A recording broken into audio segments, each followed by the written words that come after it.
ከቦታ ቦታ ወይ ደግሞ ከክልል ወደ ክልል ከአንዱ ከተማ ወደ ሌላ ከተማ የምትዘዋወሩ የከባድ መኪና አሽከርካሪዎች ከሆናችሁ ይህ ጉዳይ ስለእናንተ ነው። ሰላም እንዴት ናችሁ? ጠበቃ ሄኖክ ነኝ። ዛሬ ከሹፍርና ሙያ ጋር በተገናኘ የኮንትሮባንድ አዋጁን መሰረት አድርጎ ክስ ሲቀርብ የተከሳሾቹ የዋስትናን ጥያቄ በተመለከተ አንድ የሰበር ውሳኔን መሰረት አድርጌ አንድ ጉዳይ ነገራችኋለሁ። ምንድነው? ግለሰቦች መኪናቸውን እያሽከረከሩ በሚሄዱበት ሰዓት ላይ ድንገተኛ ፍተሻ ተደርጎ በመኪናቸው ውስጥ የኮንትሮባንድ እቃዎች ይገኛሉ። በዚህ መሰረት እንግዲህ አቃቢ ሕግ ክስ ያቀርባል ፍርድ ቤቱ በአዋጁ መሰረት ማለት ነው። የኮንትሮባንድ አዋጅ አለ። ታዲያ ዋስትና የሚያስከለክል ስላልነበረ ድንጋጌው ተከሳሾቹ ዋስትና እንዲሰጣቸው ለፍርድ ቤት ያቀርባሉ አቤቱታቸውን። ነገር ግን አቃቢ ሕግ ዋስትና መለቀቅ የለባቸውም በሚል ይቃወማል።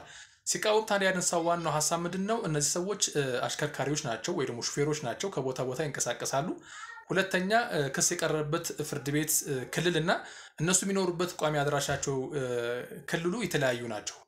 ከዚህ በፊትም ደግሞ በተመሳሳይ በእንዲህ አይነት ጉዳይ ተጠርጥረው ፍርድ ቤት የቀረቡ ተከሳሾች የተሰጣቸውን ዋስትና አክብረው ወደ ፍርድ ቤት አልተመለሱም። ስለዚህ ዋስትና ሊሰጣቸው አይገባም በሚል መቃወሚያ ያቀርባል ማለት ነው። እንግዲህ ክስ የቀረበለት ፍርድ ቤትም የአቃቢ ሕግን ሐሳብ በመቀበል በወንጀለኛ መቅጫ ስነ ስርዓት ሕግ ቁጥር 67 መሰረት ዋስትና ይከለክላቸዋል። በዚህ መሰረት እንግዲህ ተከሳሾቹ ቅሬታቸውን ወይ ደግሞ ይግባኛቸውን እንዲሁም የሰበር አቤቱታቸውን በማቅረብ ጉዳያቸውን እስከ ሰበር ድረስ ያደርሳሉ። ሰበር ላይ ደርሶ እንግዲህ መጨረሻ የተሰጠው ውሳኔ ምንድነው? አንደኛ ማንኛውም ሰው በኢትዮጵያ ክልል ውስጥ ተዘዋውሮ ስራ የመስራት ነፃነት አለው፣ በህገ መንግስቱ የተረጋገጠለት መብት ነው። ሁለተኛ ሹፌሮች መሆናቸው ብቻ በወንጀለኛ መቅጫ ስነ ስርዓት ሕግ 67 መሰረት ዋስትና ሊያስከለክላቸው አይገባም።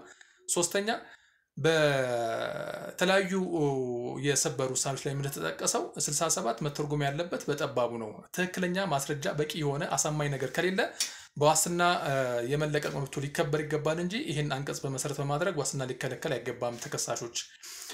ሌላው ነገር ግን ከክልል ክልል ልዩነት ስላለው ፍርድ ቤቱ ክስ የቀረበለት ፍርድ ቤት ማለት ነው ያለበት ክልልና ተጠርጣሪዎቹ ደግሞ ተከሳሾቹ ያሉበት ክልል ስለሚለያይ ብቻ ዋስትና መከልከል የለበትም። ስለዚህ ዋስትናቸው በህገ መንግስታችን አንቀጽ 19 መሰረት የተረጋገጠላቸው ወሳኝ መብት ስለሆነ በዚህ መሰረት ዋስትና ሊሰጣቸው ይገባል በሚል እያንዳንዳቸው እንግዲህ 20 ሺህ ብር ዋስትና እንዲያስይዙ ተደርገው ክርክራቸውን በውጭ ሆነው እንዲከራከሩ አድርጓል ማለት ነው።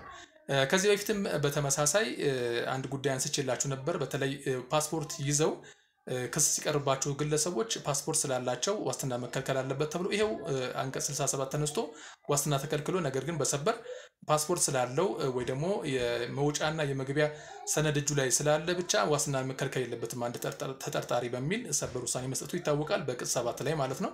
ስለዚህ አንቀጽ 67 መተርጎም ያለበት በጠባቡ ነው።